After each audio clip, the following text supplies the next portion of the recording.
शांति। आज 27/7/2022 के साकार मधुर महावाक्य हैं। मीठे बच्चे, तुम्हें अब आसुरी अवगुण निकाल ईश्वरी गुण धारण करने हैं। बाप से अपना 21 जन्मों का स्वराज लेना है। प्रश्न है आज का, बाप की कौन सी एक्ट चलती है जो तुम बच्चों की भी होनी चाहिए। उत्तर है इसका, बाप की एक्ट है सभी को ज्ञान और योग सिखाने की। यही एक्ट तुम बच्चों को भी करनी है। पतितों को पावन बनाना है। तुम्हारा धंधा ही है रूहानी सर्विस करना। कोई कोई बच्चे शरीर छोड़कर जाते हैं, फिर नया शरीर ले यही मेहनत करते हैं। दिन प्रतिदिन तुम्हारी सर्विस बढ़ती जाएगी। गीत है ओम नमः शिवाय, ओम शांति। यह गीत यहाँ शोभता है क्योंकि यह ऊंचे ते ऊंचे शिव बाबा की महिमा है। रुद्र बाबा नहीं, शिव बाबा। शिव व रुद्र बाबा सही है, फिर भी शिव बाबा कहना अच्छा है। तुम भी शरीर ले बैठे हो। बाप ब्रह्मा द्वारा समझा रहे हैं, नहीं तो शिव बाबा बोल कैसे सकें। वह चैतन्य हैं, सत्य हैं, ज्ञान का सागर हैं। जरूर ज्ञान ही सुनाएंगे। अपना परिचय देना यह भी ज्ञान हुआ। फिर रचना के आदि मध्य अंत का ज्ञान अर्थात समझाने देते हैं। इसको भी ज्ञान कहा जाता है। किसको समझाना यह ज्ञान देना, किसको समझाना यह ज्ञान देना है। सो भी ईश्वर के लिए समझाना ज्ञान है। सो तो ईश्वर ही खुद परिचय देते हैं। अंग्रेजी में कहते भी हैं फादर सो सन। बाप आकर अपना और सृष्टि के आदि मध्य अंत का परिचय देते हैं। ऋषि मुनि आदि सब कहते थे हम रचयिता और रचना को नहीं जानते हैं।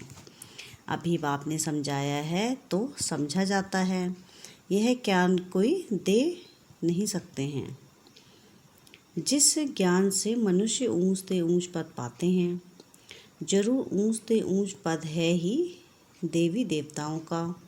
अब तुम बच्चे जानते हो अखंड अटल पवित्रता सुख शांति संपत्ति ही हमारा ईश्वरीय जन्म सिद्ध अधिकार है, जो फिर से ले रहे हैं।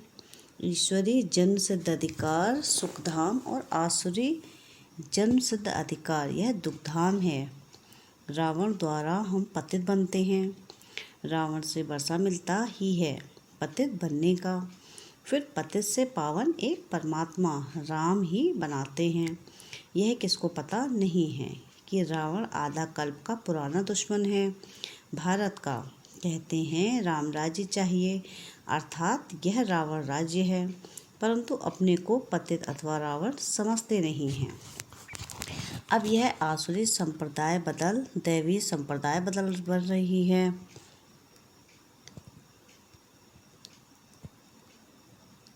तुम यहाँ आते ही हो आसुरी अवगुणों को निकाल ईश्वरी गुण धारण करने।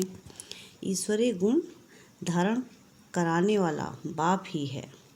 तुम जानते हो अब हम आए हैं बेहद के बाप से अपना फिर से जन्म सिद्ध अधिकार 21 जन्मों का स्वराज लेने। यहाँ बैठे ही हैं सूर्यवंशी चंद्रवंशी स्वराज प्राप्त करने। जो स्वराज तुम कल्प कल्प प्राप्त करते आए हो, गवाते हो फिर पाते हो, यह तो बुद्धि में रहना चाहिए ना। अब हम बाप से वर्षा लेते हैं। वर्षा लेने वाले बच्चों को बाप को याद करना पड़े ना, यह तो बुद्धि में आना चाहिए। हम माता पिता के सम्मुख बैठे हैं वर्षा लेने के लिए। वह ब्रह्मा मुख से हमको सुनाते हैं। जो गोद लेते हैं वह जरूर ब्राह्मण कहलाएंगे। यह ज्ञान यज्ञ है, फिर यज्ञ कहो व पाठशाला कहो एक ही बात है। जब रुद्र यज्ञ रचते हैं तो पाठशाला भी बना देते हैं। एक तरफ वेद शास्त्र आदि, एक तरफ गीता, एक तरफ रामायण आदि रखते हैं। जिनको रामायण सुनना है वह उनके तरफ जाकर सुने, जिसको गीता सुनना हो वह उनके पास जाकर सुने। यह रुद्र ज्ञान यज्ञ है जिसमें सब कुछ स्वाहा होना है। सृष्टि का अंत है तो सभी यज्ञों का भी अंत है। ज्ञान यज्ञ तो एक ही है, बाकी जो अनेक प्रकार के यज्ञ हैं वह है मैटेरियल यज्ञ, जिसमें जौ तिल आदि सामग्री पड़ती है। यह है बेहद का यज्ञ, जिसमें यह सब स्वाहा हो जाएगा। फिर से नई पैदाइश होती है, वहाँ दुख देने वाली कोई चीज़ होती नहीं। यहाँ तो कितना दुख है, बीमारियाँ आदि कितनी वृद्धि को पा रही हैं। भिन्न भिन्न प्रकार के दुख रोग निकलते जाते हैं। ड्रामा में यह सब नूंद है। जैसे मनुष्य वैसे किस्म किस्म के दुख निकलते हैं। इसको कहा ही जाता है दुखधाम शोक वाटिका। मनुष्य दुखी है क्योंकि रावण राज्य है। राम राज्य में रावण होता ही नहीं। आधा कल्प है सुखधाम, आधा कल्प है दुखधाम। राम निराकार परमपिता परमात्मा को कहते हैं। एक है रुद्रमाला निराकारी आत्माओं की, और फिर विष्णु की माला बनती है साकारी, वह तो राजाई की है।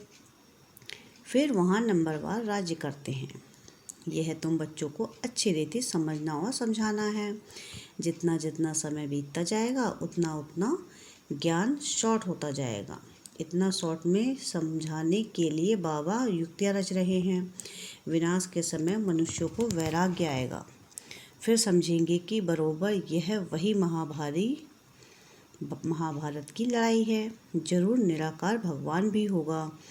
कृष्ण तो हो नहीं सकता। निराकार को ही सर्व का पतित पावन, सर्व का सद्गति दाता कहा जाता है। यह टाइटल कोई दे नहीं सकते। बाबा ने यह भी समझाया है, पवित्र देवताएं कभी अपवित्र दुनिया में पैर नहीं रख सकते। तुम लक्ष्मी से धन मांगते हो, परंतु लक्ष्मी कहाँ से लाएगी? यहाँ भी मम्मा बाप से धन लेती है। यहाँ सरस्वती साथ ब्रह्मा हैं, वहाँ भी दोनों जरूर चाहिए। निशानी चाहिए, कहाँ से धन मिलता जरूर है। इसलिए महालक्ष्मी की पूजा होती है। उनको 4 भुजाएं देते हैं। टांगे तो इतनी देते नहीं। रावण को 10 मुख देते हैं। टांगे तो नहीं देते हैं, तो सिद्ध होता है ऐसे मनुष्य होते नहीं। यह है समझने के लिए। जब कोई का पति मरता है तो उनकी आत्मा को इनवाइट किया जाता है, परंतु आए कैसे? ब्राह्मण के तन में आती हैं, बुलवाया जाता है। यह रस्म रिवाज ड्रामा में नूधी हुई है। फिर जो होता है वहाँ आत्माएं आती हैं, आत्मा को बुलाकर उनको खिलाते हैं। यहाँ बाप तो खुद आकर बच्चों को खिलाते हैं। तो अब तुम बच्चों का धंधा ही यह सर्विस का हुआ। शरीर छोड़कर फिर कहाँ जन्म ले, फिर मेहनत करते हैं। तुम्हारा है ही पतितों को पावन बनाने का धंधा। तुम आगे चल देखेंगे कैसे सर्विस बढ़ती है। कल्प पहले भी ऐसे हुआ था, वही रील है। तुम बच्चे जानते हो जो कुछ होता है कल्प पहले मुआफिक। बाप भी ज्ञान और योग सिखलाने की वही एक्ट करते हैं जो कल्प पहले की थी। इसमें जरा भी फर्क नहीं पड़ सकता। यह ड्रामा है ना। हम आत्माएं घर से आती हैं, मनुष्य तन धारण कर पाठ बजाती हैं। 84 जन्मों को और ड्रामा के चक्र को पूरा समझाना है, और कोई जानते नहीं हैं। हम खुद ही नहीं जानते थे। तुमने ही कल्प पहले जाना था, अब फिर से जान रहे हो। रचयिता और रचना के आदि मध्य अंत का राज अब समझा है। तुम्हारी बुद्धि में यह रहना है। ऊंच से ऊंच बाप है, वही वर्षा देते हैं। फिर है ब्रह्मा विष्णु शंकर। ब्रह्मा द्वारा स्थापना होती है, फिर वही पालना करते हैं। विष्णुपुरी के मालिक बन। विष्णुपुरी कहो व लक्ष्मी नारायण की पुरी कहो, बात एक ही है। तुम जानते हो हम सूर्यवंशी चंद्रवंशी वर्षा बाप से ले रहे हैं 21 जन्मों के लिए। बाप कहते हैं बच्चे तुम हमारे थे, हमने तुमको भेजा पाठ बजाने। यह भी ड्रामा में नूंद है, कोई कहा नहीं जाता है। यह भी तुम समझते हो, जो अच्छी रीति पुरुषार्थ करेंगे वह फिर नंबरवार सुखधाम में आएंगे। तुम याद करते हो सुखधाम को, जानते हो यह दुखधाम है, और कोई को पता नहीं है। तुम बच्चों की बुद्धि में आता है कि यह दुखधाम है। तुम सुखधाम स्थापन करने वाले बाप से वर्षा पा रहे हो। हम जीते जी उनके बने हैं। राजा की गोद लेते हैं तो समझते हैं ना हम उनके हैं। पहले भी लौकिक फिर दूसरा भी लौकिक ही संबंध रहता है। यह अलौकिक फिर पारलौकिक हो जाता है। तुम जानते हो अभी हम राम के बने हैं, बाकी तो सब रावण कुल के हैं। एक तरफ वह दूसरे तरफ हम हैं। आत्मा समझती है बरोबर मैंने 84 जन्म पूरे किए हैं। मैं आत्मा एक पुराना शरीर छोड़ दूसरा नया लेती हूँ। पुरुषार्थ कर रहे हैं ज्ञान सागर पतित पावन सदगति दाता बाप द्वारा। बस इस ब्रह्मा द्वारा पढ़ाते हैं। पढ़ती आत्मा है, आत्मा में ही वैर स्त्री आदि के संस्कार रहते हैं ना। आत्मा बोलती है ऑर्गन्स द्वारा। तुमको आत्म अभिमानी बनने में बड़ी मेहनत लगती है। बाप राय देते हैं अमृत वेला का समय मशहूर है। उसी समय अपने को आत्मा समझ बाप को याद करते रहो तो तुम्हारी आत्मा पर जो कट लगी हुई है वह साफ हो जाएगी। यहाँ तुम बाप की याद में बैठे हो और कोई तकलीफ़ की बात नहीं है। जैसे बच्चा बाप को याद करता है, यह है बेहद का बाप। वह आत्मा शरीर को याद करती है। अब तुम आत्मा अपने बाप को याद करती हो। बाप कहते हैं मैं बेहद का बाप हूँ तो ज़रूर बेहद का सुख दूंगा। कल्प पहले दिया था। बरोबर भारत विश्व का मालिक था। दुश्मन आदि कोई नहीं था। अभी तुम सुखधाम के मालिक बन रहे हो। जो तुम स्वर्ग के लायक थे अब नरक के लायक बन पड़े हो। फिर स्वर्ग के लायक बनाने बाप आए हैं। पहले निराकार शिव जयंती होती, फिर गीता जयंती होती है। शिव बाबा जब आते हैं तब भगवान उवाच होता है तो गीता की भी जयंती हो जाती है। बाप ने आकर जो सुनाया उनकी फिर गीता बनी। यह भी तुम बच्चे जानते हो कि रावण किसको कहा जाता है। अब इस रावण राज्य का विनाश होना है। मौत सामने खड़ा है। कल पहले भी यह दुनिया बदली थी। कितने अच्छी रीति समझाया जाता है। मेहनत है। घर गृहस्थ में रहते कमल फूल समान पवित्र रहे, फिर साथ में यह कोर्स उठाओ। टीचर से पूछो, कोर्स तो बड़ा सहज है। घर में रहते मुझे याद कर रचना के आदि मध्यांत को जानो। 7 रोज समझने वाले भी कोई निकलते हैं। हर एक मनुष्य की रग देखी जाती है। देखा जाता है इनकी लगन बहुत अच्छी है, तड़पते हैं।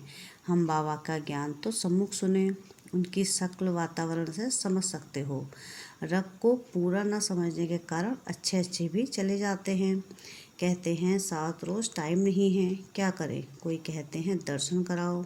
बोलो पहले आकर समझो किसके पास आए हो। परमपिता परमात्मा से तुम्हारा क्या संबंध है। ब्रह्मा कुमार कुमारी तो तुम भी ठहरे ना। शिव बाबा के पोते सो ब्रह्मा के बच्चे हो गए। बाप स्वर्ग का रचयिता है तो जरूर वर्षा देता होगा, राजयोग सिखलाता होगा। समझाकर फिर लिखा लेना चाहिए। एक दिन में भी कोई अच्छा समझ सकता है। ऐसे तीखे निकलेंगे जो बहुत गैलप करेंगे। अच्छा, मीठे मीठे से किलदे बच्चों प्रति माता पिता बाप दादा का याद प्यार और गुड मॉर्निंग। रूहानी बाप की रूहानी बच्चों को नमस्ते। हम रूहानी बच्चों की रूहानी बाप दादा को याद प्यार गुड मॉर्निंग और नमस्ते। शुक्रिया प्यारे बाबा, शुक्रिया। धारणा के लिए मुख्य सार है। नंबर 1, अमृत वेला उठ बाप को प्यार से याद कर। आत्म अभिमानी बनने की मेहनत करनी है। याद के बल से विकारों की कट उतारनी है। सेकंड पॉइंट है घर गृहस्थ में रहते कमल फूल समान बनने का कोर्स उठाना है। हर एक की रग अथवा लगन देखकर ज्ञान देना है। वरदान है आज का, शिक्षक बनने के लिए रहम दिल की भावना द्वारा क्षमा करने वाले मास्टर मर्सीफुल भव। सर्व की दुआएं लेनी है तो शिक्षक बनने के साथ साथ मास्टर मर्सीफुल बनो। रहम दिल बन क्षमा करो तो यह क्षमा करना ही शिक्षा देना हो जाएगा। सिर्फ शिक्षक नहीं बनना है, क्षमा करना है। इन संस्कारों से ही सबको दुआएं दे सकेंगे। अभी से दुआएं देने के संस्कार पक्के करो तो आपके जड़ चित्रों से भी दुआएं देते रहेंगे। इसके लिए हर कदम श्रीमत प्रमाण चलते हुए दुआओं का खजाना पूरा करो। स्लोगन है, जिनकी झोली परमात्मा दुआओं से भरपूर है, उनके पास माया आ नहीं सकती। क्या है स्लोगन आज का? कि जिनकी झोली परमात्मा दुआओं से भरपूर है, उनके पास माया आ नहीं सकती। अच्छा, ओम शांति, ओम शांति, ओम शांति।